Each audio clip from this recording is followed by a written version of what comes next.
1, 2, 1, 2. Ooh, didn't mean to do a hard pause like that. I was trying to just do a nice fade, but sorry guys. Headphone users wrecked. What's going on? Welcome back to the channel. Happy Freaky Friday, guys. If there wasn't a better Freaky Friday than we're gonna have today, I mean, there's no better Freaky Friday than having a crypto USA White House summit on a Friday, on a day where we're going to have a bunch of Bitcoin and Ethereum options expire. It's also going into the weekend where, you know, the stock market kind of cools off. You know, everything kind of slowing down a little bit. We're going into the weekend. People aren't really, high active trading on the weekends. And we got all this volatility that's going to be hitting the markets here today. And so we're going to cover it. We're going to cover some news. We're going to play some awesome bullish videos to kind of get you a little out of the micro and get you looking a little bit more macro, because the micro is going to chop your ass up. And so we're going to make sure that, you know, if you are going to be hitting the charts and you're going to be hitting the trades, you know, we'll show you the levels. We'll show you all of the necessary key levels to watch for Bitcoin and also for the altcoins, and we'll show you the trades that we currently have open so you can see that we do have a little bit of skin in the game, and we are going to keep you guys cool, calm, and collected. But make sure you guys are hitting the like button, hitting the subscribe button, and dinging the bell to be notified whenever I go live, because we have been going live Monday through Friday consistently for a streak of, I don't know, past 6 months or so, almost close to a year. We've been cranking these lives out Monday through Friday, and we really appreciate you guys coming in. If you've been, tuning in on a daily basis, or, if you're new, we really do appreciate you. If you're new, make sure you let yourselves be known. We do have a Discord. You can come into the Discord, hang out and chat. More than welcome to post, pictures and go into the meme city. Post your favorite Jason Casper plunger clamp nose pick. Best trader in the game right there. You can also, if you don't know, you can actually get the gas prices of Ethereum, see how much you're going to pay. If you're either going to pay $2 or $100, ETH gas fee, you can see it right here. And you can also get just the quick BTC and ETH price chart just right up here. I don't know if you guys really ever noticed that, but there's some people that are in the Discord that were like, wait a second, that's been there this whole time? The whole time? The whole damn time? But yeah, make sure you guys come in, make yourselves known. You can even shill something if you're feeling like, I have just got to show you guys this thing that I found. You can even put it in the shill zone. More than welcome to do so. But also we've been, because we haven't had access to our X account, we haven't been able to post directly on our X account. We've been just reposting the stuff that we like to see in here. So we've got a lot of bullish news to talk about, things that broke yesterday. We had Texas be the first state ever to actually pass the bill. The SB 21 Bitcoin Reserve Bill passes in the Texas Senate. So Texas has always been the leader in a more libertarian view, and from Bitcoin's kind of existence and ethos and how it was created is very, very libertarian, and then aligns with that movement of sovereign wealth and being able to have your own control of your assets. So Texas has been kind of the the forefront of that type of mentality, methodology, and so it makes sense that Texas would be the first one to pass it. But there's 21 other states in the United States that are looking to pass Bitcoin reserve legislation. And then we had President Donald Trump sign the executive order, finally the official executive order, if we can find the post here, of a Bitcoin strategic reserve. And so let's pull that up. It was Miles Deutscher's post, and it was funny because he didn't really sound too excited to do it. And it was funny, Miles Deutscher said, is it just me or did Trump sound entirely unconvinced about signing for strategic Bitcoin reserve? He's like, it almost seemed like he needed to be reminded of the promise. He was like, this is a good thing, right? Let's see. Let's watch this video. This is very historic, an executive order establishing a strategic Bitcoin reserve and digital asset stockpile. This is a promise that you made throughout the campaign, and today we're keeping that promise. The reserve will be capitalized with Bitcoin that the federal government already owns, so it won't cost taxpayers a dime. This is like a digital Fort Knox for digital gold. And premature sales of Bitcoin over the past years cost American taxpayers over $17 billion in lost value because we didn't have a long-term strategy. Right. Now we do. So. And this is something you believe in fully? 100%, yeah. Okay. And the whole community believes in it. Very good. And I made the promise, right? Absolutely. I love that dialogue. He's like, Mr. President, you remember you promised everyone at the damn Bitcoin conference. I mean, you were saying like, all you Bitcoiners, you're gonna be so tired of winning. You're gonna say, Mr. President, I don't want to win anymore. Just stop it. I don't want to win. It's you just don't sell your Bitcoin and fire Gary Gensler. No, I mean, he was just going off. So yes, Mr. President, you said you were going to do this. So don't act surprised, It's don't act surprised. But yes, no, it's this is going to hopefully with this plan, and we see what, people like Michael Saylor has done with learning about this in 2020. When he pulled the trigger in August 2020, they said, look, something ain't right here. We've been destroyed as a company. Maybe we've made some mistakes, but not enough to be able to get shorted into the ground, or almost have to almost go bankrupt and not be a company anymore. So he's like, okay, what do I do? If I've still tried to do everything right and work hard and put in the effort, and I'm still getting smashed by the system, what do we do? Well, he started to study Bitcoin and then was able to really put that to the test and has been a shining kind of example of someone implementing a Bitcoin strategic reserve or strategy in just a company. So you think about that singularly with just a person, and then you think about it globally as a reserve asset, and then that's how we get the game rolling. That's how we get the momentum, but there's going to be short-term volatility. Like, obviously there's going to be volatility. It's a volatile asset, but at the same time, what's more volatile than the dollar being debased by more than 10% over on the year? And then the actual supply of the dollar keeps getting printed out of, just insanity. And so what's more risky to actually have or to be in is actually probably to hold dollars. And so that's why we actually see the Dixie going down. That's why we see things like this correlated with the dollar actually kind of losing strength.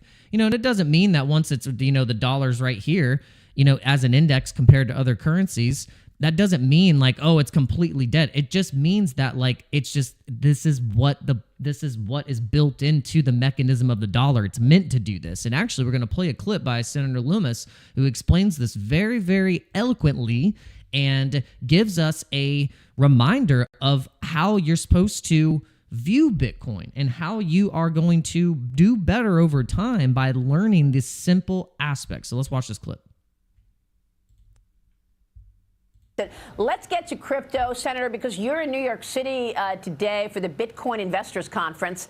You'll be on several panels later today. I understand last night you bought drinks at a Bitcoin-themed pub key bar. But listen, you paid in cash. Why? How about Bitcoin? Well, because I spend dollars and save Bitcoin. Bitcoin is an asset that's growing in value, and I know it's volatile. Its short-term volatility has been in existence since it has been in existence. But in the long term, it's growing in value, where the US dollar is by design debasing. Every year, the Fed has it designed so it inflates 2% or more. They try to keep it around 2%, but they can't. And so the US dollar is always declining by design. Yeah. And so the scarcity of Bitcoin, the fact that 21 million will only exist in all of time, gives it that certainty, that stability, that scarcity in the long run. And there will be short-term volatility, but over time, as it becomes more ubiquitous, it will become more stable and more valuable.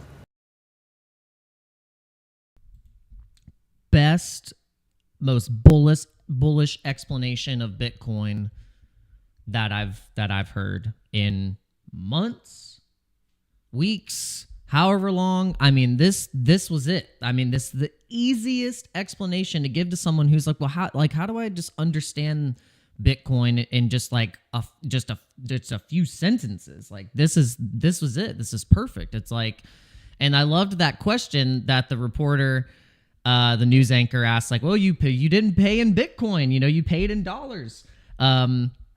And I loved that. Well, she probably saw the debacle that the president went through. They were like, oh, the first Bitcoin president purchase of a beer or whatever it was, or a burger. And they were sitting there for like 5 minutes, 10 minutes. It's like, did it go through? The network is congested right now. So she's like, no, I'm going to just pay in cash. So just pay in cash. Let's not have a mockery here. Let's not have a freaking cacophony of Bitcoin transactions here. Let's not get too hasty. So I love that she was like, no, I'm just gonna pay in cash. Or that would have been a dope move to be like, well, I could have paid in Doge and it would have went through immediately, or Litecoin, Doge or Litecoin. Yeah, I love that Senator Loomis points out that it's just over time, it will begin to stabilize and not be as volatile. It'll still have price swings, but then the moment that most of the world fiat currencies that are debasing, that are being printed, that the only way that they can keep the game going is that they just keep printing because they're able to. I mean, if you have control of the printing press of the money, you're going to print, you're going to be like, woo! You're going to go wild. You're going to be like, let's print it, baby. If you had control of the money printer, your butt will print it. You're going to be printing. So, and then where does it go? Obviously, it's not going to go into the mattress. We make that, joke. It's not going to go get buried in the backyard. That whole thing of saving doesn't work anymore. That is a false bag of lies of being like, you need to save. No, it's good to have a backup, 2 years worth of income, if that's what you mean by savings. But if you don't have an investment plan, if you don't put in your money into something that will appreciate over time, then you will get hit by the 2% or more, or 10% inflation on the dollar and your purchasing power. So then that's why you have to look at things and study things like Bitcoin, because it just makes the most sense right now out of everything. And so let's play just a couple more clips here of to kind of get you guys a little bit more bullish and just look this is the most volatile day we're probably going to experience with this crypto summit. It's going to happen at 3 p.m. I guess they're starting at 3 p.m. Eastern Standard Time, whatever time that's going to happen wherever you are. And I think I guess we're going to try and live stream it. I don't know. There's going to be so many people trying to live stream it, so I guess we should just join the sheep herd. We'll see. But yeah, there's going to be a lot of volatility today, as well as all those options expiring. So you can see the kind of playbook here. We can tell that they've been rolling the Bitcoin price over. We haven't shown the Bitcoin price yet. We want to get into the news. I'm sure you guys have seen the damn chart already, but we'll show you the chart on the live stream. We're going to get to that. We just wanted to do the news and these videos first to kind of get you guys feeling get you more on the macro, because all this stuff that's been happening over the past couple months has shaken people out. It's gotten the sentiment's just so bad. It's very mid to almost just mid to crap. It's just not good. And it's really strange for it to be like this because of the nature of all of the bullishness that's happening right now. So with all of this bullishness, there's this CT, YouTube, crypto, Twitter backdrop of just disdain, it's really interesting. So I feel like there might be just a lot of sideline people. There might be a lot of people that were in the previous cycle and then they didn't go in super heavy on this cycle because they've just had cold feet. They've just had more, they maybe got hit really hard. Maybe they round tripped. Maybe they got into leverage trading. Look, I got into leverage trading last year or 2023, towards the end of 2023, because it's kind of almost like what happens to people is they get into crypto, they start spot buying, they're like, yes, let's go, and then they round trip and then they lose and they go, okay, what's the other mechanisms that I can try and get my money back? Oh, there's meme coins and things that are going up hundreds of %. And then if you do well or not on that, you're like, what's the other modality that the market will tell you is the thing to do? Oh, get into leverage trading. So then you end up either you come out alive, which is a very low percentage, or you're in the 95%, which get chopped. You give the money that you had right back to the market, and then you start from square one. And this is just it is almost like a badge of honor for the Boy Scouts, Girl Scouts, the crypto scouts, the alien degenerate freaks that we mention in our tagline here, is that is the badge that you have to put on your blockchain vest, your blockchain belt. That is the badge of honor, because it is so easy to get caught up in all these different types of modalities in crypto. But eventually, you figure out what works, you go back to the drawing board, you figure out, okay, like, what do I have to do here? And so we'll play this clip of kind of like how Michael Saylor realized this when he, in 2020, he was like, oh, I gotta this is the thing. Now he saw something and he was like, all right, let's see how this can play out. But yeah, because once you get Bitcoin and it clicks in your mind, your immediate reaction is, oh, I got to hurry and buy as much as I can because someone else is going to go take all my Bitcoin away from me. So like in 2020, when I started buying Bitcoin, I was thinking, oh no, I got to do this in a hurry because someone's going to figure it out and the price is going to 10x. And I better get it before it 10x's. So, I mean, that's a natural reaction when it finally clicks in your head. Because you're thinking, why wouldn't every billionaire in the world go and buy $1 billion of Bitcoin, smash buy it overnight, and just to make $1 billion? Because why wouldn't they just want to make the $1 billion, or $5 billion or $10 billion or any amount of money? I mean, Bitcoin, it feels like in the early days the infinite money glitch, right? But so I've been pondering this question, or pondering this thought of like, why hasn't that happened yet? Like if we've seen kind of like what's happening here with BlackRock and Coinbase and Binance, all these big entities, and then we got the governments and we got all of the just every places around the world that are getting into this network and getting into Bitcoin. Why haven't we hit the supply shock yet? Why haven't the billionaires just scooped up as much as, like, do we think that they are smarter than we are because they have $1 billion? Like, because if that was the case, like, all these billionaires and millionaires would all be buying Bitcoin. But I don't think that's the case, because if that was the case, we would be seeing the true supply shock. So is it a matter of like education? Is it a matter of their background? They're from the traditional finance, they're from real estate. I've noticed a lot of people that are heavy real estate, and they built their wealth in real estate.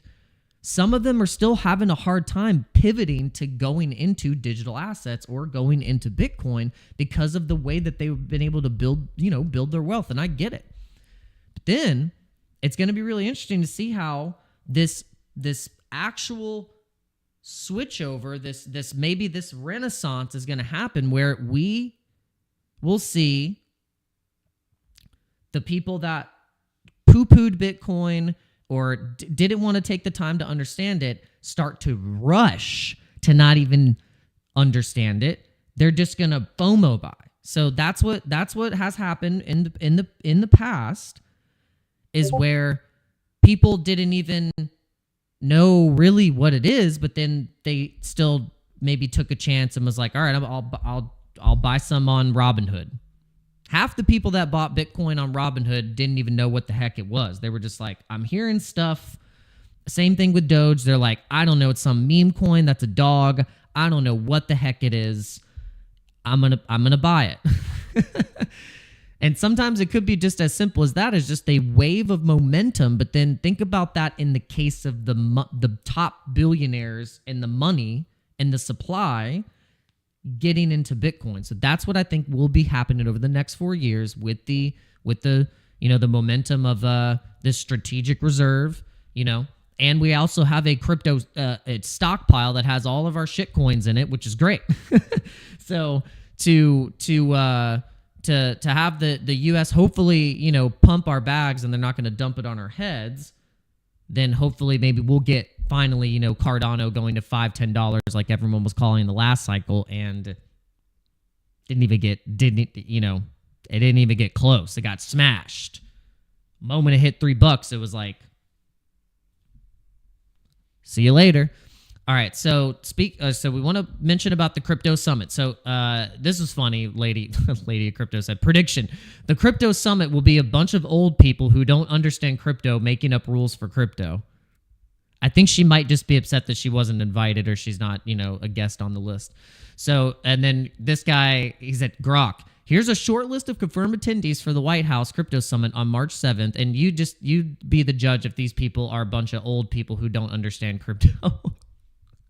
All right, so obviously these are confirmed people. Michael Saylor, so MicroStrategy of Strategy. So no, he doesn't understand crypto or Bitcoin at all. Brian Armstrong, the CEO and creator of the biggest exchange in the world, Coinbase, the most recognized, has a public option stock on the New York Stock Exchange as a crypto company. Only one that has that. But no, they don't know what they're talking about. Then you got Arjun Sethi, Kraken, super bullish on Kraken. They don't know what they're doing. Vlad doesn't know what he's doing either, from Robinhood. Chris Marzalek from crypto.com. Have you ever gone on the crypto.com app and seen all the things that they've added so far for the normies, like sports betting and stocks and strike options and things like that? Gamifying things. No, they don't know what the hell they're talking about. Oh, Tyler Winklevoss and Cameron Winklevoss, the people who were instrument in creating the biggest social media kind of platform that was eventually adopted by Mark Zuckerberg. And created Gemini. So these people do know what they're talking about. They've been in the game for a while. David Sachs, being heavily involved in AI, but then also being appointed as the crypto czar. So I am hopeful that these people will actually get together and have a pretty informative discussion, and hopefully even let the American people know, in the world know, that, hey, we're not just a bunch of people trying to launch Trump tokens, Melania tokens, and scam the American people, but we really do actually want to teach you guys about crypto. We want to tell you that, hey, it is volatile, but look, there's some stores of value, and also some highly more speculative assets that you can dive into and experiment in terms of the ecosystems. But they need to be honest with people and say, hey, it is a risk, and this is a risk. This is a risk.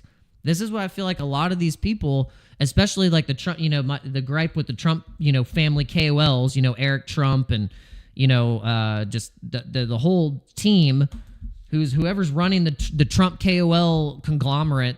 They're like, oh, buy the dip, and then they're like, oh, Ethereum looks pretty good right now. And they don't explain anything in any small detail of just hey, these are risky assets. Look, ETH has been down against BTC hard. ETH has been smashed. Don't tell people just to buy the dip. Give them the freaking reason why they should actually buy the dip. Because the dip keeps dipping, damn it. And they're gonna be and then they're gonna sell their dip, and then you didn't teach them anything. So hopefully this crypto summit is not just going to be a bunch of crap that's going to confuse the shit out of people, and we can actually get some decent information. All right. Let's go to the Bitcoin altcoin analysis. Thank you guys for tuning in. Thanks for hitting the like button. Yeah, appreciate it. Okay. Let's go to the Bitcoin chart. High volatility today. So we're sitting at $87,122 according to Coinbase. Looks like we tried to go down into the 200-day moving average. So we had a kind of a market liquidity grab here. Smacked right down and got rejected. I don't know what you call that pattern. Manipulation? Is this a manipulation pattern? Are we just completing the get back to work, go back the go back to McDonald's pattern? This is a very nasty price action. So this is not going to be very fun to trade, guys. I will say it's not going to be very fun to trade. We could have, like we said, we could get a sell-off on good news. For some reason, the exchanges have been dumping on our heads on good news. So it used to be that when good news broke, the markets would pump. Now it's when good news breaks with anything that has to do with the government's like involvement with crypto, the prices are going down. We're like, what the hell is going on? So I can see if you're confused as well, it's okay. We're wondering the same thing. Everyone's wondering the same thing. We're like, what's going on? Like, we've had the most bullish things breaking and the prices are doing this. What the hell's going on? And so our guess, and you can just go and do probably on-chain research yourself, but other people do it, so we'll just parrot what they say. The exchanges are being money hungry, offshore sending, liquidity grabbing, stop loss hunting, liquidation, salivation is happening with these exchanges. That's exactly what's happening. So if you're wondering why this is happening, this isn't just like, oh, everyone's just deciding that the price just isn't good right now. No, that's not what's happening. The exchanges hate you and they hate Pulse Chain. All right, so let's caveat it to the next docket here is that maybe they're going to actually be nice to Pulse Chain now. So some of these exchanges, because they're bad at what they do, they don't actually list good projects. They'll just list a bunch of meme coins that are getting attraction, and they're like, pay us $60,000 and we'll list your coin, sure. But that's not actually truly, if you go to a community and you say, hey, which community actually deserves to get a listing or even recognition of having the liquidity and the volume that they have on the chain, because we've been watching it, and it's Pulse Chain. So now that the SEC actually, it's funny, this is true. The SEC only dismissed those other cases with other people that were in cases with the SEC that had to do with crypto. Richard Hart's case is the only one out of all of the ones that were actually dismissed that was won by Richard Hart and his legal team, which apparently Richard Hart's legal team is the same legal team that is Trump's legal team. So pretty strong legal team. So it's very interesting. So it's actually the only person that had the most scrutiny out of through the whole market, through everyone, say, oh, Richard Hart's a scammer, Hex is a scam, it's Ponzi, blah, blah, blah, Pulse Chain is garbage, it's not, it's fake DeFi.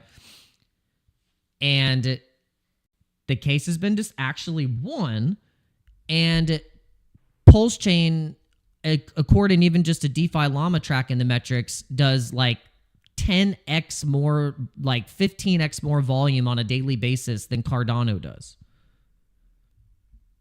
So what's happening here? Okay, so let's just bring that into perspective and know that things are put in front of you for a reason, so then you don't look over here. They're like, look over here, pay attention to this stuff. You do what we say, because we build the narrative. But they need to remember that we're in control. We build the freaking narrative, guys. We're the ones that are actually in crypto.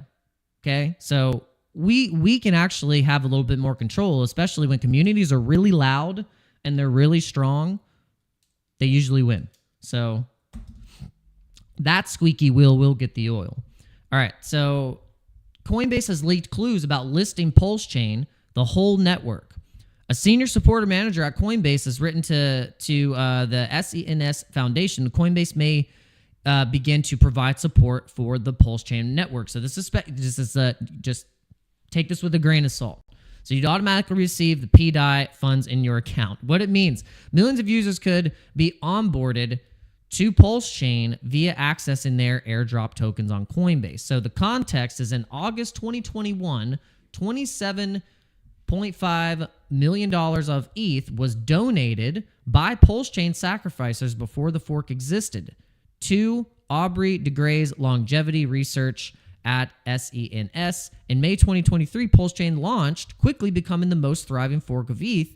In October 2023, several $1 million worth of the forked copy of DAI, 300,000 was sent to Aubrey via SENS, but got trapped on Coinbase due to Coinbase's lack of support for Pulse Chain. So this is interesting. PDI is the unbacked copy of the DAI stablecoin and currently trades for under a penny. So there's this whole theory, this whole thing in the Pulse Chain ecosystem, in the Pulse Chain community, that PDI will eventually peg and hit the parity of the dollar, pegging to making it a stable coin. PDI has the loudest subcommunity on X who dream of it hitting that dollar parity. So PDI is the first meme coin in the category of a speculative stable coin, and literally funny oxymoron capturing the spirit of the crypto. So it's very interesting. So news of the possible Coinbase network listing leaked tonight at Maddie Allen has recently started to put pressure on the longevity researchers to use their influence to get PLS supported by Coinbase. So I don't know if this is true now. So Maddie runs the online Pulse Chain conference and has worked in both research and clinical therapy. Let's see. Pulse Chain is often in the top 4 crypto chains by volume, like we were saying on Deck Screener, much higher than Cardano, and PLS is the only top chain missing from top centralized exchanges, like Binance, like Coinbase, like all of those major exchanges. And when you also go to look up Pulse Chain on CoinMarketCap, like if you just type in Pulse Chain,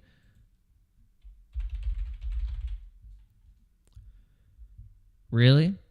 So they're ranking Pulse Chain to have a market cap of 576 million and ranked only at the number 5,219 spot. But if you were to go to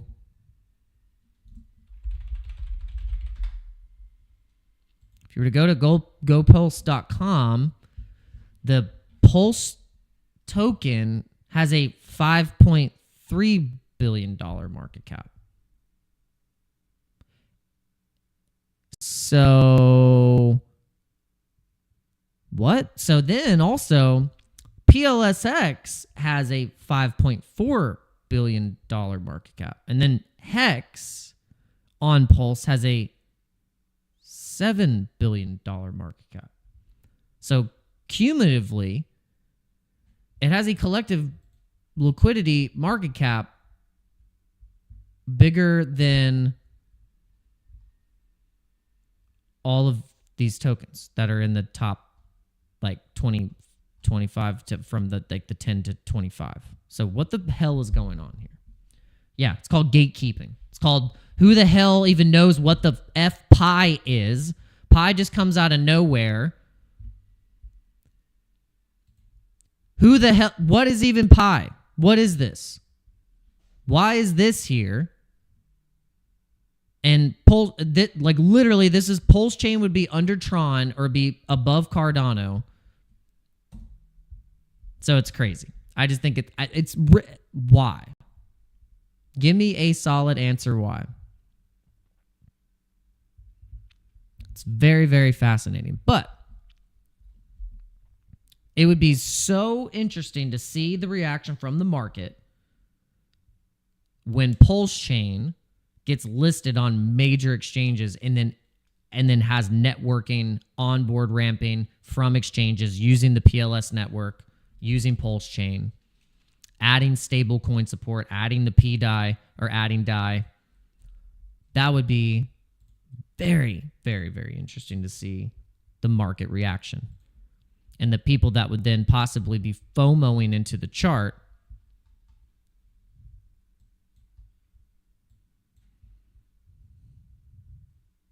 Be very, very interesting to see. We'll see how it goes.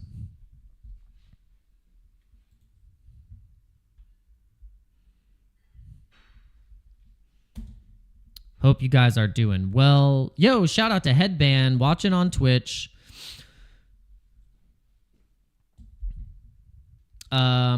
We were just going into the gatekeeping of Pulse Chain and how and why this is important. I think this is important information. And if you really, guys, if you really want to get like the scoop on that stuff, and it'll get really good updates, go to your friend Sami on YouTube, and also on he posts on X as well.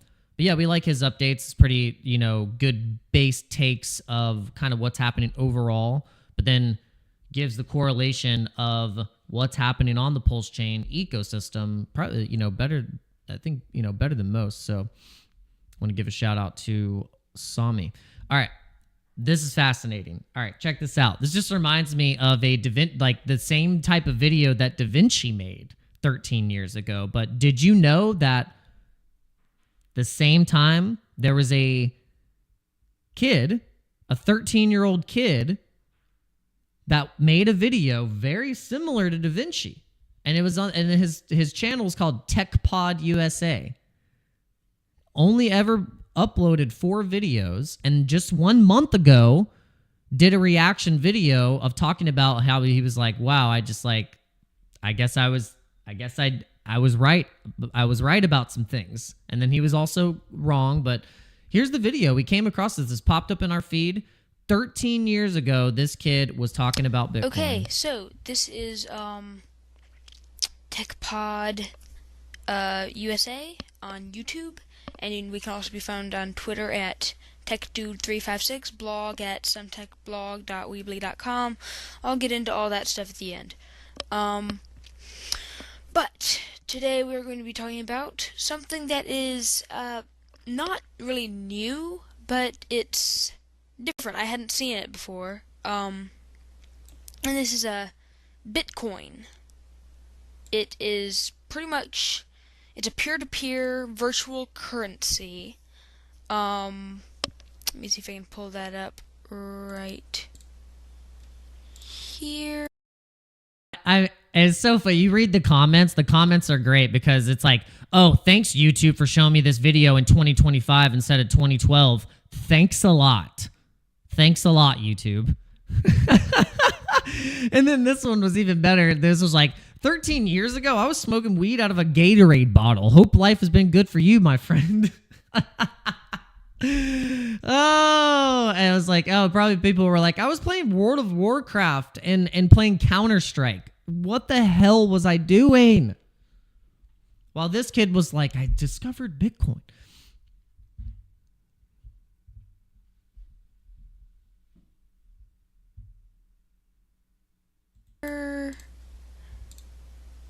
So, what is Bitcoin? Bitcoin says just that it is a peer-to-peer. Bitcoin is a peer-to-peer currency. Peer-to-peer means that no central authority issues new money or tracks transactions. It's just wild. 13 years ago, and that's the thing. Like, I feel like it's such a we think that because it's so like such a tech, it's such a tech thing. It's so the programming of it and the thing about Bitcoin or just cryptography in general is very much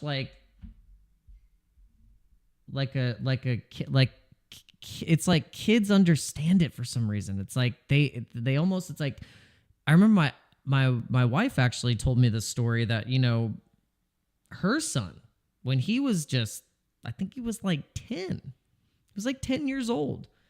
And he was telling them, and like, guys, there's Bitcoin, you need to buy it. It's like these, and Michael Saylor tells this story about his niece, kind of almost giving him this foreshadowing of investing in, it was like Amazon or something, or some type of stock, or Apple, and he was like, because the niece was just, very, because of how kids are just connected to the universe in a different type of way. They're on that energy field. They're on this different type of like energetic, relationship with the world. And so whenever they see something, they see it in just a completely different type of way.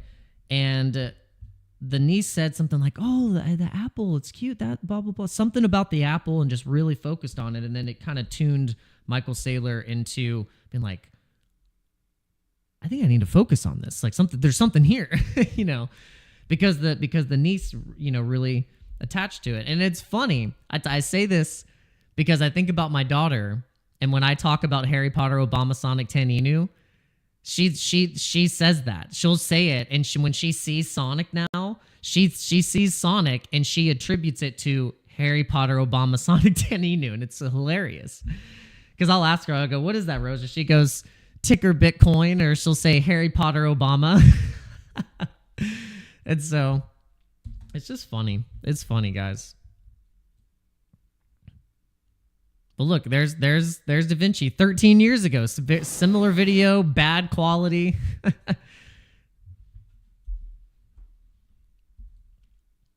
So good. This is good. This is gold. This is good stuff, guys. This is good stuff. I hope you're enjoying this, because this just proves that, like, Okay. you're not too late. You're not too late.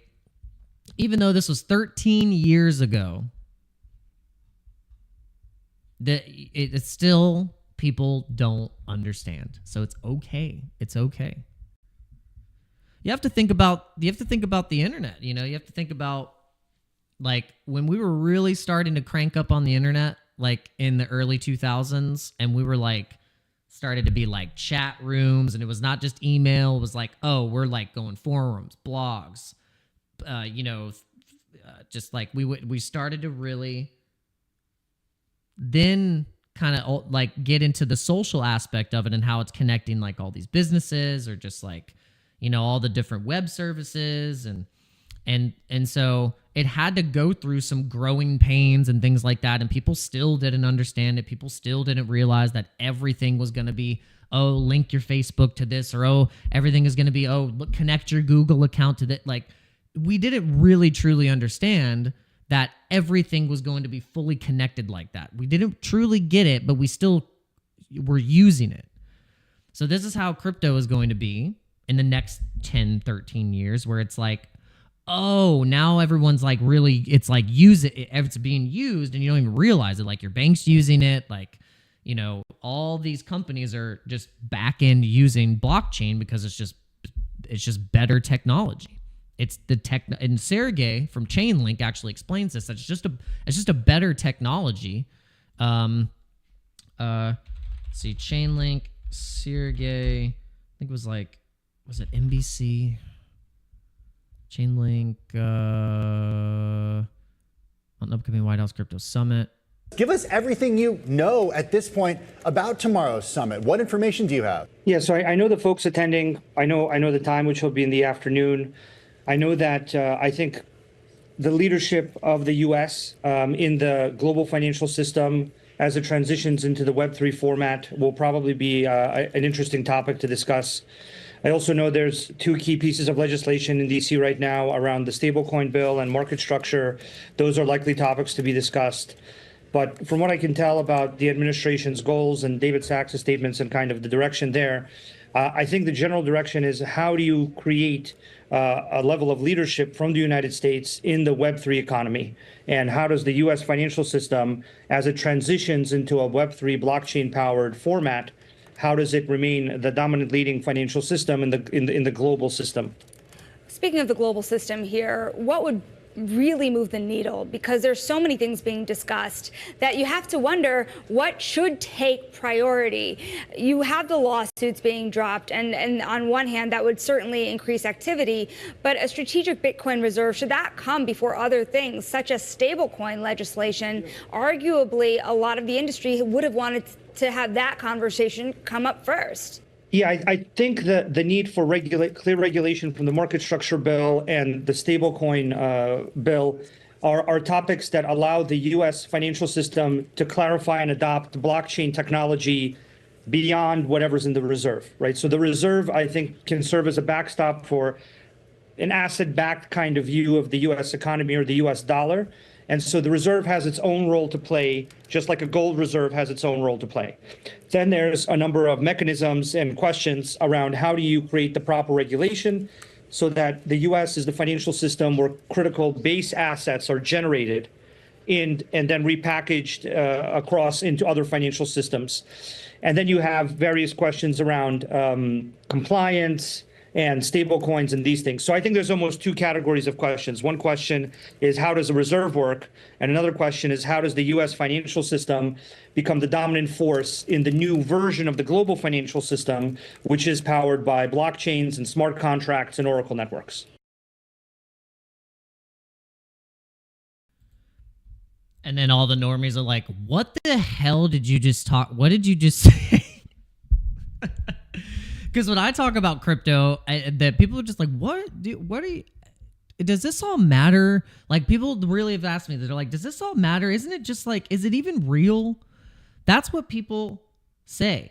Like, just last night, I was playing a show, and it's funny that they, you know, the people that I play with, the musicians, are good friends of mine, so they know I'm like super bullish crypto. They know I'm like all in on crypto. And so now they're starting to talk about Bitcoin and mention it over the microphones and stuff like that, just to kind of just to poke fun at me. They're like, yeah, Daniel only accepts Bitcoin, which I'm like, hey, if you got some, hey, you can scan my QR code, baby. But yeah, it's funny that, but when it's mentioned, no one cares, or they just don't want to reveal. Or I even asked over the mic, I was like, does anyone have Bitcoin? I'm like, who here has any Bitcoin? No one raised their hand. I think there might have been like one person, but they might have even just been jokingly raising their hand. And then I said, who here has a digital wallet? And it was like, no one raised their hand. So people still think that it's not like a real thing. Like, legitimately, people that are on the side, fully sidelined, don't even think that it's even a real industry. They don't realize like what is actually happening. This is what kind of blows my mind. So you, my friends, are early as hell. Even though we might have been chopped up in the past 4 years from these cycles, past 5 years, it's been tough. We came into the cycle. If you were from the old guard in 2016, 2017, 18, you have a massive advantage over the people that came in 2020 and 2021. Massive advantage, because you saw what can happen. You saw the draw up and then what happened subsequently after, and you were like, oh, wait, shit, there's a cycle here. And then those people tended to do a lot better in 2020 or 2021, but it wasn't guaranteed. I mean, you still got chopped massively. You know, we came in like literally in the beginning of January, like fully trying to go into crypto, or just at least, you know, start to actually pay attention to it in January 2021. And it was just kind of madness at that point. We had the Wall Street bets, GameStop, all of this stuff, Doge, Elon talking about Doge, SNL appearance. We had everyone calling for 100K Bitcoin. None of that happened.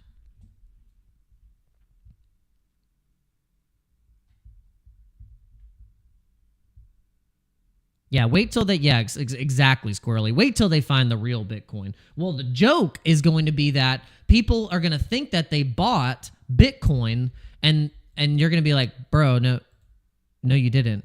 You bought Harry Potter Obama Sonic 10E, dude, the ticker Bitcoin. They're like, no, I went on the exchange. You told me to go on Coinbase. You told me to go on Robinhood and buy Bitcoin. It says it right there. No, you bought the ticker Bitcoin. Bitcoin is BTC. You bought Bitcoin. But it's okay, because they'll be all right, brother, because hopefully at that point, you know, they bought it here and not at $10 or wherever it's going to be, you know, in the next, you know, 2, 3, 4 years. You have to believe in something, guys. You either want to Solana Jeep for a 2x, or do you want to believe in something and ride off into the sunset with true wealth? Well, you buy both Bitcoins. That's how you do it, my friends. You buy 2 different Bitcoins to hedge your bets. You go, I'll buy Bitcoin and Bitcoin. What can be better than that? There's your news headband. There's your freaking news. But the news is that the crypto summit is happening today. We got massive options expiring on Bitcoin and Ethereum. That's playing out just perfectly for the exchanges to do a rinse and repeat on our sorry asses. So this is what's happening. They're rolling the price over. They pumped it up into the range where we saw, look, here's some massive resistance. If we don't break 91, they're probably going to suck us right back down into a level where they think, oh, crypto summit, people equal bullish, like summit equal bullish. No, right now we've been getting faked out with any type of good news that hits the market when it comes to anything that has to do with crypto government affiliation. We get dumped on. So something's happening here and something is not right. So we just have to know that we got to battle through the volatility. We got to get through the freaking Thunderdome that's happening right now with the $200 million 50x leverage trades coming in your face. You know, it's hard. It's hard out here, my friends. So the crypto face even said it today. He's like, look, you know, the past couple days we've taken advantage of the price action. You know, we had our opportunities, but guess what? The window's shut. It's done. Now it's freaking no man's land. You know, it's basically like they might just freaking chop us. You know, they might just freaking chop us. Chopa choppas. Yeah. I mean, it's just kind of, yeah. Look at the wicks. Look at this candle and look at that candle. Here's the second. Here's the third. It just went from literally 85 to 95. And then the next day was like, no. And then it wicked right into the 200-day moving average to really smack us. And then look what it's doing again. So all of this is just to still play the games, but you have to know that it's not going to stop. Like, these games aren't going to stop. So let's just keep our eyes peeled here. Let's see what actually happens today. Let's see what actually happens today with the summit. How this all is going to tie in with the strategic reserve, how they're going to explain how they're going to pay for it. What is interesting is that if you think people are like, well, if you're talking about the strategic reserve, like how are we going to use taxpayers' money? Are we going to just like hold the Bitcoin that we already have and don't sell it and just make an order like, hey, you can't sell any more of the Bitcoin, DOJ, you can't do that. And whoever actually has the Bitcoin, we make it to where it's like the United States actually is custodian it as a reserve. But then also Senator Lummis pointed out something very interesting, that the Federal Reserve banks have these gold treasury bonds. And so we could actually use those gold treasury bonds to then buy Bitcoin instead of it being from some, a taxpayer source or whatever it may be, or more printed money, which I think that's already going to happen anyway. There's even if it's our cash or someone else's printed cash, guess what? Printed cash is going into Bitcoin. What do you think the best appreciated asset is in the entire world right now and has been year over for the past, 6 years, 7 years? It's been Bitcoin. So what do you think the biggest money rails are going to be going into? It's going to go into Bitcoin as the de facto kind of reserve for fiat. Like, it's just what is playing out right now. And so you have to think about this in your strategic reserve for your own self. President Trump signing an executive order, we've been talking about it, to create a strategic Bitcoin reserve. Mackenzie Sagalis joins us now with more. We talked about it earlier, and I don't know whether it's true or not, but it was in the teleprompter, so it must be true. But it was disappointment about some details of the Bitcoin reserve caused Bitcoin to go down yesterday. Yeah, the crypto market has been plunging since last night on that. Do we know that it was because of what they said? Or, I mean, Bitcoin, moves 30% when, does that in its sleep sometimes, over a period. Was there disappointment? If so, what was the disappointment? The big expectation was that we would see some sort of Bitcoin purchasing plan in tandem with the announcement of a strategic Bitcoin reserve. But the language in that executive order was very specific about it just meaning that we would hold on to what was already seized in criminal operations rather than roll out any sort of taxpayer dollars into a buying scheme. Who wants that? No one wants taxpayer dollars going into buy. Senator Lummis put forth a bill last year where you'd buy 1 million Bitcoin over the course of 5 years. You'd hold on to that for 20 years and periodically sell it off to pay down the, multi-trillion-dollar deficit. Why? We've sold in the past when we've come across some Bitcoin one way or another, and we sold it when it would have bought a pizza, and now it would buy a building. Well, and that goes to the larger thesis here. Some people are actually pleased to see that we would have this, strategy where the U.S. government would hold on to Bitcoin, because the benefit here, the argument is that it would be a hedge against inflation because there's this capped supply of 21 million tokens. Right. And so if you have that backing up the U.S. dollar, it would protect against inflationary pressures that would hit other fiat currencies. There's also this idea that it would diversify what we already have in our national reserves, other assets like a gold that might be more sensitive to central bank policies. What I will say, though, Bitcoin moves on Fed decisions. When the rate is hiked or is cut, Bitcoin price responds. Plus, governments around the world are not unanimous in believing Bitcoin is anything at this point. Well, maybe we are. There's still people that don't believe it's actually a store of value. There's people that still argue it could go to zero. Yeah, but there are a lot of members of the G20 who might follow suit. And I was talking to Brian Armstrong last night ahead of this summit today, and he's one of the members who's been advising the Trump transition team since the campaign trail. And he made the point that he thinks a lot of countries are going to follow. I know of already Middle Eastern countries, Gulf states, that have been looking into a Bitcoin buying strategy.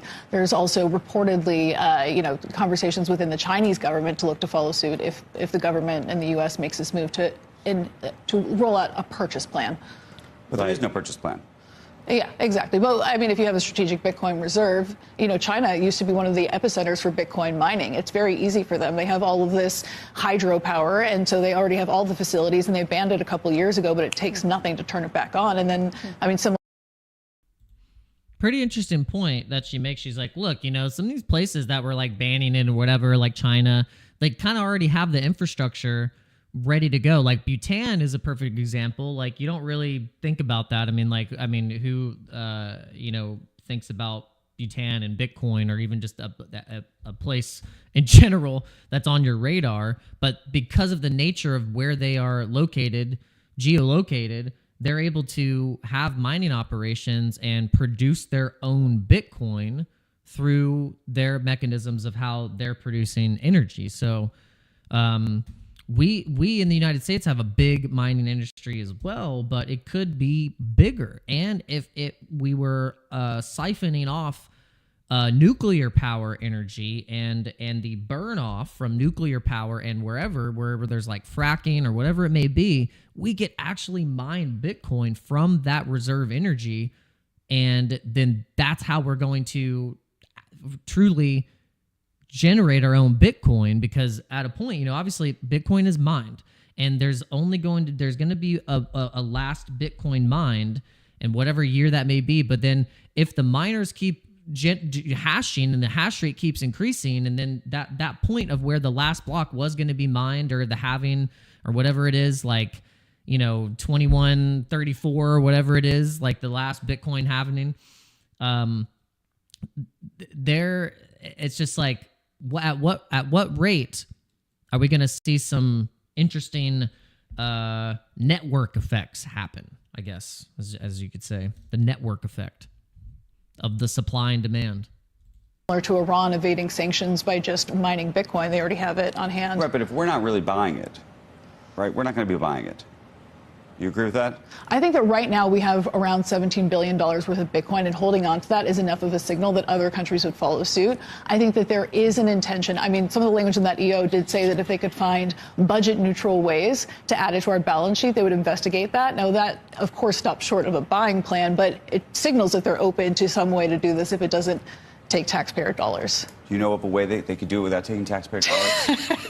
No, I mean, honestly, yeah. I say that because it's just it's no the one craziest. wants that, I mean, it's the craziest thing I've ever heard in my whole life. Well, what's interesting to me is that You know what else I think is crazy? Sending taxpayer dollar money, like, you know, to billions and billions of dollars across all over the freaking world to insane things. And you see what Doge has found, the Department of Government Efficiency that's been led by Elon, that people are very upset about, and he's also been getting death threats about, is the crazy government waste of that has been our taxpayer dollars going to these very strange things. I mean, you go look at the list. You can go to the Doge website now, do doge.gov, and you can see where a lot of this money's been going, and it's like crazy. So if you think this whole time, if the government would have had a purchasing plan already through the Biden administration, then we are the citizens, like we would be rich, essentially. Like we would be less in debt as a country. We would have more value in the country, and it just wouldn't be as bad coming off those 4 years as it is now. And it's really crazy. It could have been that simple, but we had millions and billions of dollars being sent all over the freaking place.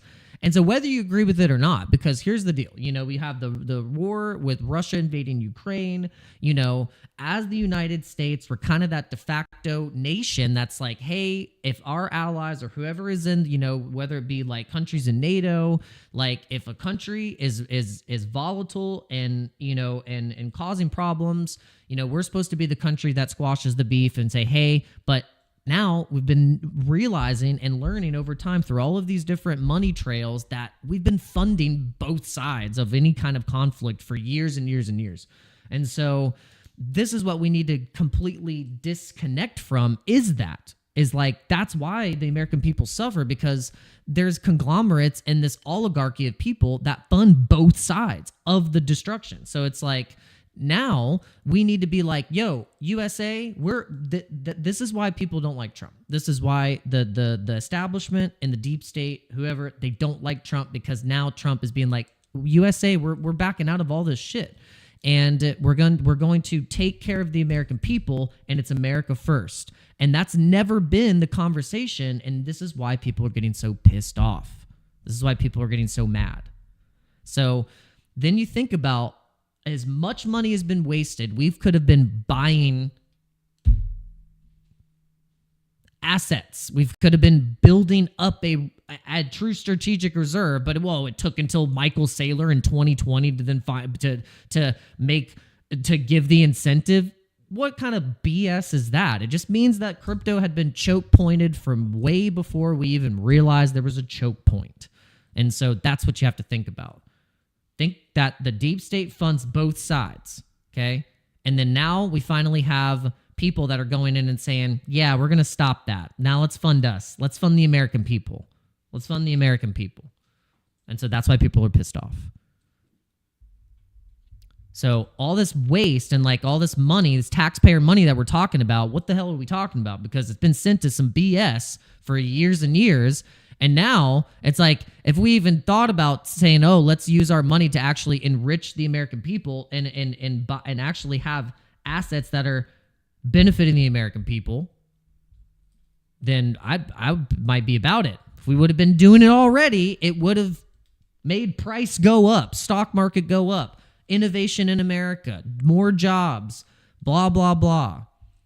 Even with the threat of AI destroying certain jobs in certain industries, where if you're not pivoting to AI and learning it and knowing how to do it, your job's toast. If the AI will do your job better, you're fired. You're going to have to go and get another new career. You're going to have to learn how to leverage trade crypto. Oh, because look, AI is coming for us.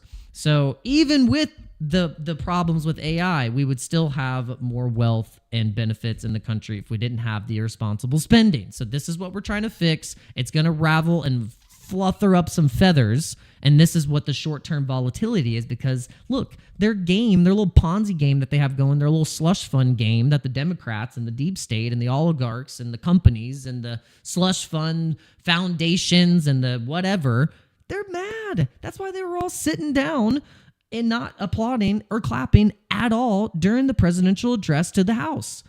This is why. They're like, we've been exposed and we're pissed and we can't run our game anymore. It's as simple as that. It's as simple as that. And so, whether you agree with Trump or not, he's not perfect, and the team's definitely not perfect. I mean, shit, look at what they did with Trump and Melania. Terrible. So, I don't agree with that. I'm not going to sit here and be like, I support everything that Trump and his family and all his cabinet do. That would be stupid. I would be stupid to say that. So, there's things that I don't agree with either. But ultimately, I do believe that with this pro-crypto administration, the bullishness that we have finally for America, and to get people to start being freaking patriotic again and love your country and not be like a damn parrot of the deep state, it's time to start like doing this thing. And I think that Trump is doing it. That's why I'm supporting him, because I feel something is there's a pivotal shift happening. And because the pivotal shift is happening, there's going to be like all the squeaky parrots, the wheels, the people that are just like showing themselves and revealing themselves. Then now you see it. And then all the people that are going to then be the people that were sold the bag of lies and then are still getting sold the bag of lies, and they believe it, they will be the ones to tell you that you're crazy, you're just a MAGA supporter, you don't know what you're talking about, you're crazy, you probably think Q's real.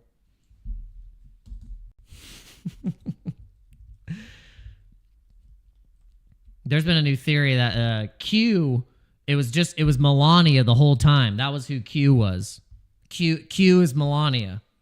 That was a pretty deep deep grasp.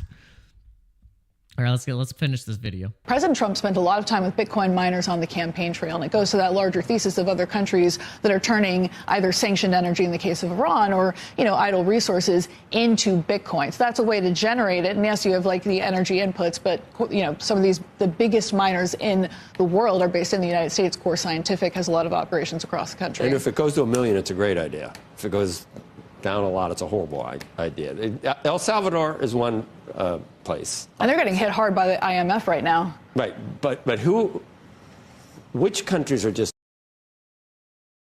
She mentioned about them getting hit hard by the IMF. So the IMF was threatening, like, hey, if you keep buying Bitcoin, we're going to like punish you somehow. We're going to not give you funding or whatever. We're going to cut you off. But I think El Salvador, according to TradingView, we saw an article that, hey, El Salvador, even with the nod or the warning from the IMF, they're still purchasing Bitcoin. Like they're still adding it to their reserve. So totally Bitcoin non-believers. Any of the majors countries and there are some countries that probably need it more than any other countries because of their problem with hyperinflation. But there are countries that aren't going to do this, at least till it's the proof is in the China. Yeah. Yeah, I mean, there are countries that have flip-flopped, right? If you have countries that subsidize energy power, and then you had a bunch of Bitcoin miners come in because they saw a chance to, Kazakhstan, China at one point, to your point, Becky, have had systems where they start to ban the operation altogether or heavily tax it to try to disincentivize people coming in to use this cheaper energy to mine the token. Right.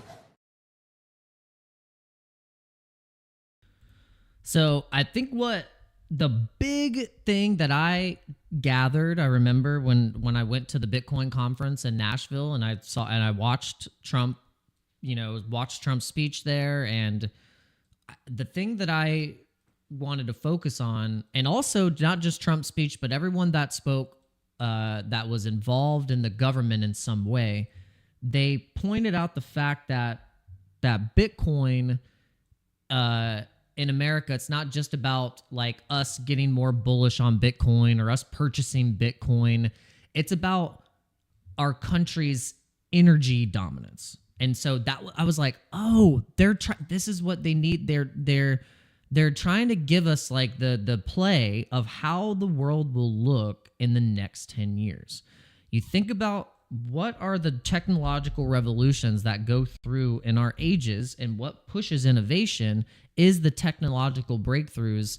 You think about everything that goes from analog and then to digital, and just kind of how we went from like, the damn steam engine to then, just going through each, thing, each level of existence for the human race.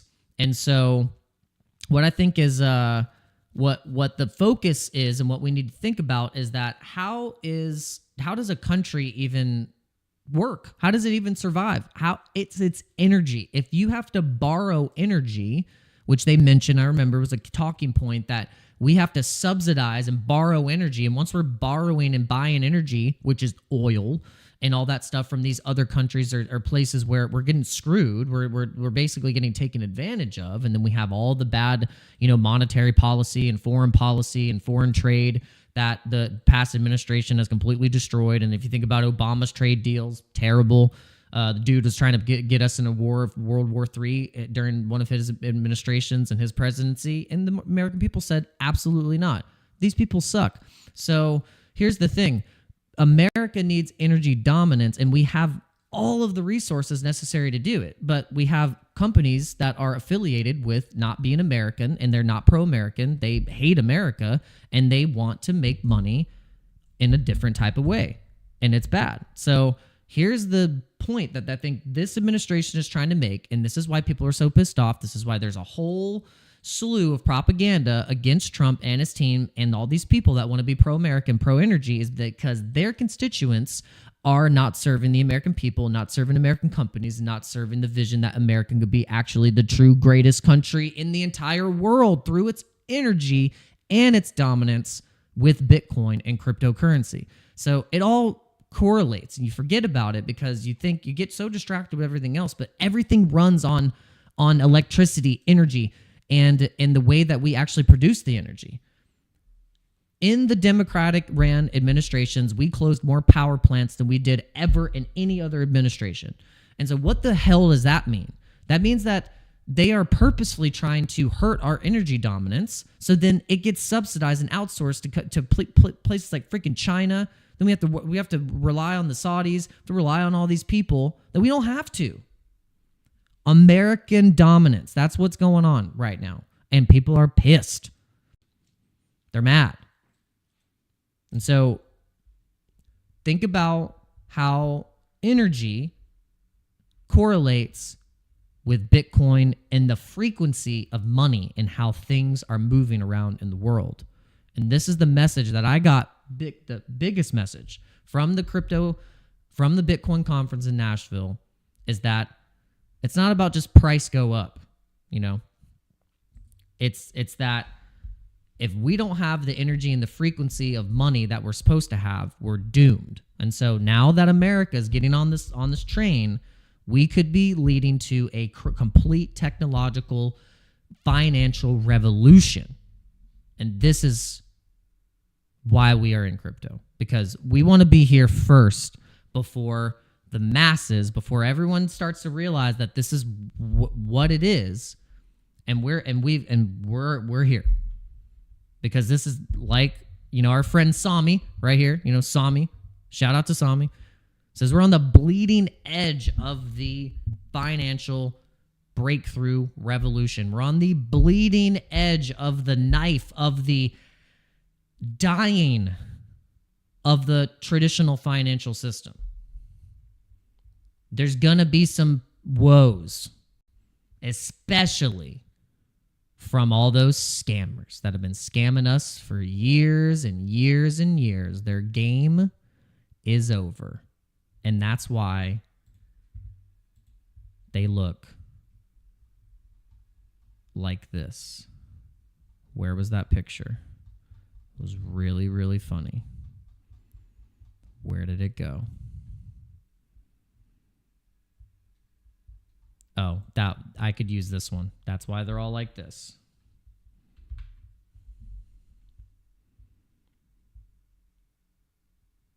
It's over for them.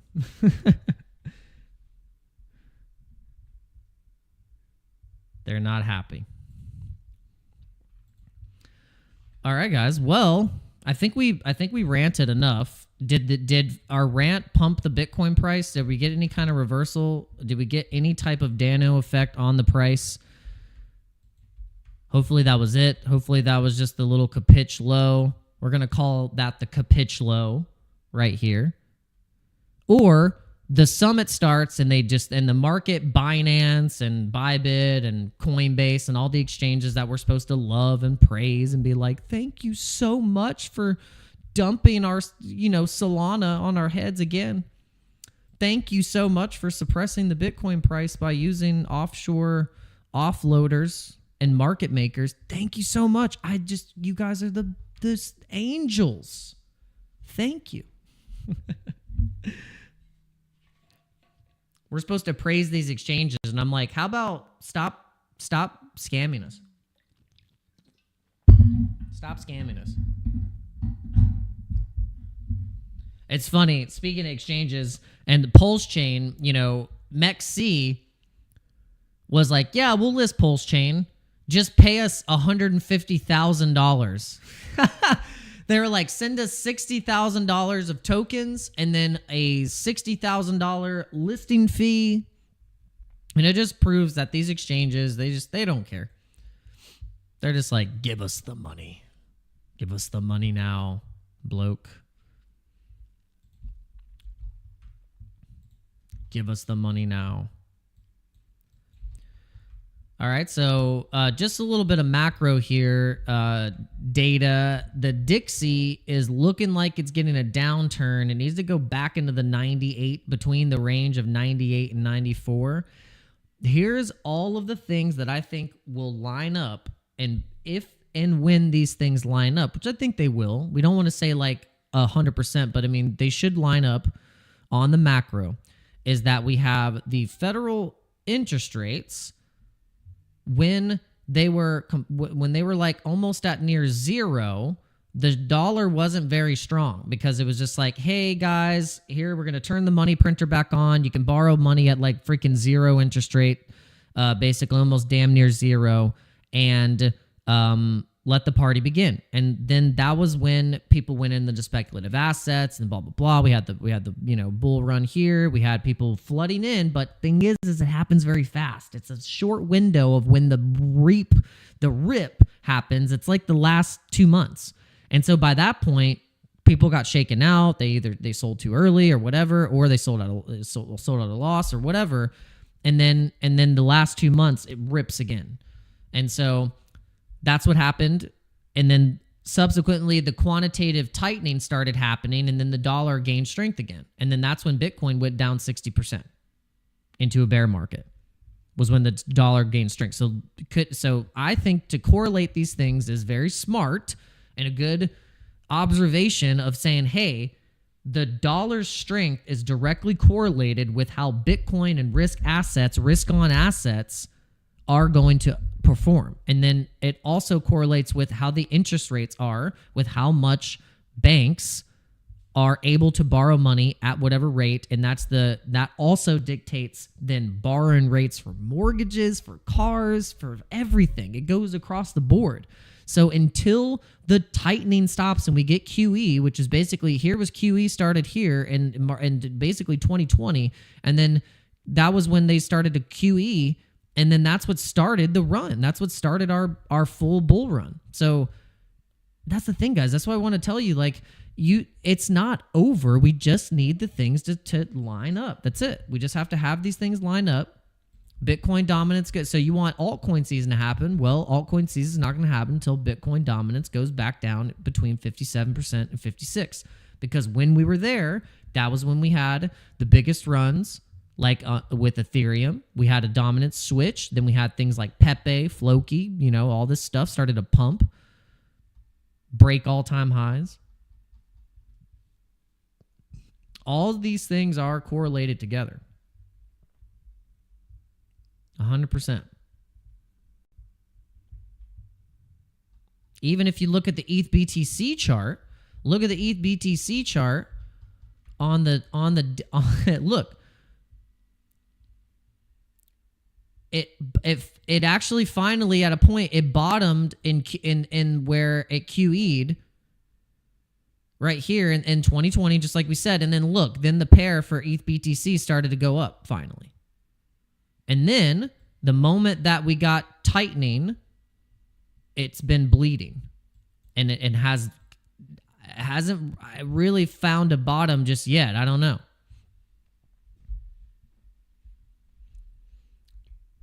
But you can see how this is correlated.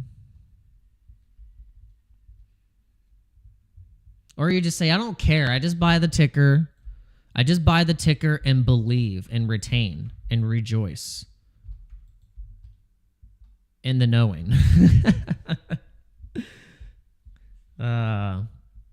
Not enough people watch this stream, man. I think we're funny. You know what? I like our tie-ins. You know, sometimes you gotta have love for yourself, because man, I've hated myself over the past couple months because of this crypto shit. Been like, what is going on with my life right now? But then when you start to actually feel like you're good at something, I guess it would be nice to be nicer to yourself, huh? Because, man, I've been, like, so critical. But we should have 1,000 people watching this stream right now. Why not?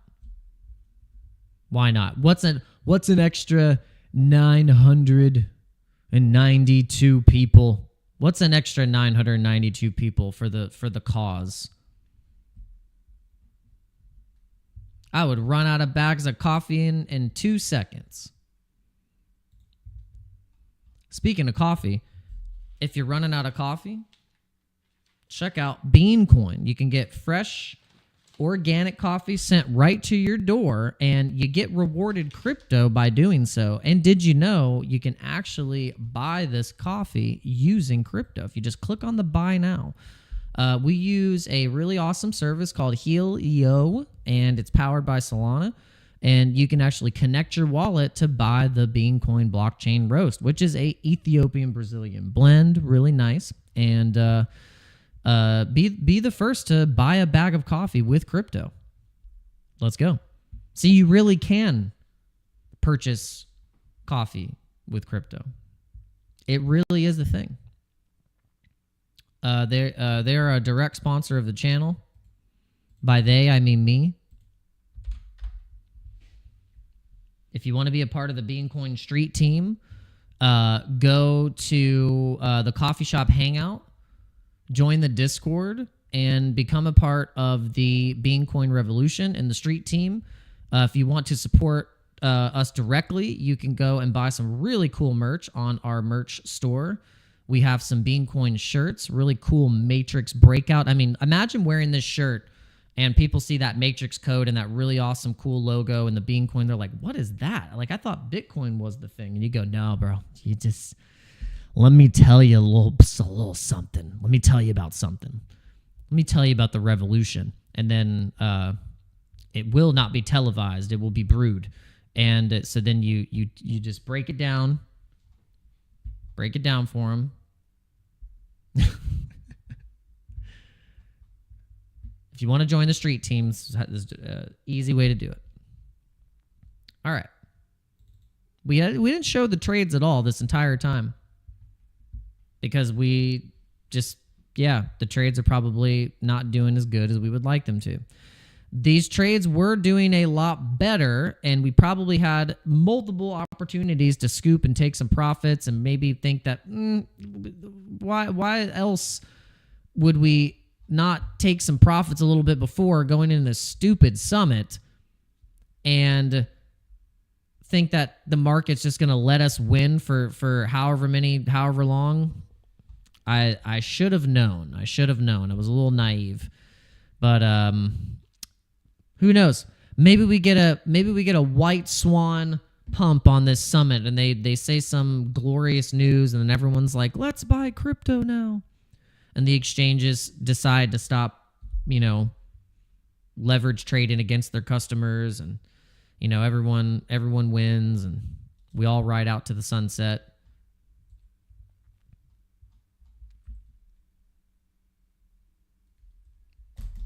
let's see. Let's see what happens. All right, guys. Thank you so much for tuning in. Really do appreciate it. Hopefully we covered enough news. I think this is a pretty informative stream. We talked about the fundamentals of Bitcoin.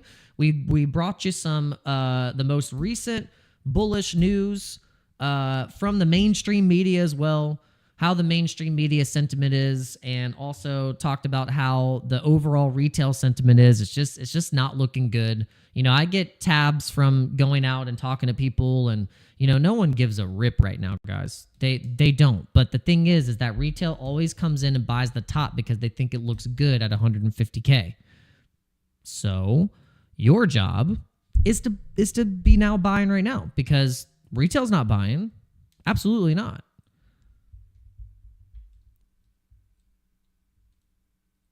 So start to lock in. Know that you are early. If you're watching this stream, if you've built up even $1,000 of crypto, if you even have $500 of crypto, you have triple the amount that the average person does right now. Just know that. If it makes you feel any better and you feel like a schlup or a pleb or a sham or whatever because you only have $250 of Dogecoin, just know you have more crypto than 95 to 96% of the people on the freaking planet. So just pat yourself on the back. If you have $100 of Pepe, you have triple the amount of Pepe that most people have. So I hope that makes you feel better about yourself. But what will actually make you really truly feel better about yourself is if you have, kind of more of a heavy Bitcoin fundamental token, store of value token. If you think that's XRP, go for it. Then store your value in XRP. But for me, I'm storing it in Bitcoin. Or you think it's ETH? I mean, ETH at this point, you could say is like almost like buying a damn stable coin. But yeah, if you're super full, heavy altcoins right now, that's probably why you're hurting. Down like 90%. But if you have a balanced portfolio where you have kind of more Bitcoin than the other stuff, then it doesn't look so bad. So start practicing some of those strategies of how you can maybe have diversification, how your portfolio is allocated. This is the time to do those things. This is the time to start assessing, like, hey, where am I at? You know, where's my portfolio at? You know, do I even have money left to DCA? Like, even if I do, what am I going to pick? Because now it's like, it's crunch time, guys. It's time to figure it out. And I'm going to be here to hopefully help educate people to learn about crypto. Know that this isn't just like it's not a lottery ticket. It's a process. It's something that you're going to have to get, you're going to have to win some. You're going to have to lose some. You're going to make mistakes. I think every investment journey probably has that in there. But I don't think there's any better place that we could be right now than in crypto, especially if you're from the early adopter. You're the early adopter of the internet. We were born and molded from this, so this makes sense. So if you're here, then there's a reason you're here. It's the freaking bleeding edge, guys. So welcome to crypto. Welcome to the crypto roller coaster. I'll see you on the next live stream. Let's see what happens with this crypto summit. Put a 1 in the chat. All 17,000 of you that are watching currently right now, put a 1 in the chat if you want me to stream the crypto summit and do live commentary on the crypto summit. Let me know. I know that there's 1,000 of you watching right now, so make sure you put a 1 in the chat if you want me to stream.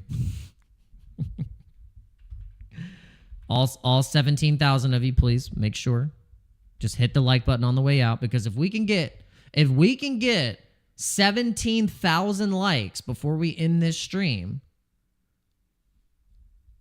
YouTube will finally put us in front of the masses. All right. We'll see you later, guys. Peace.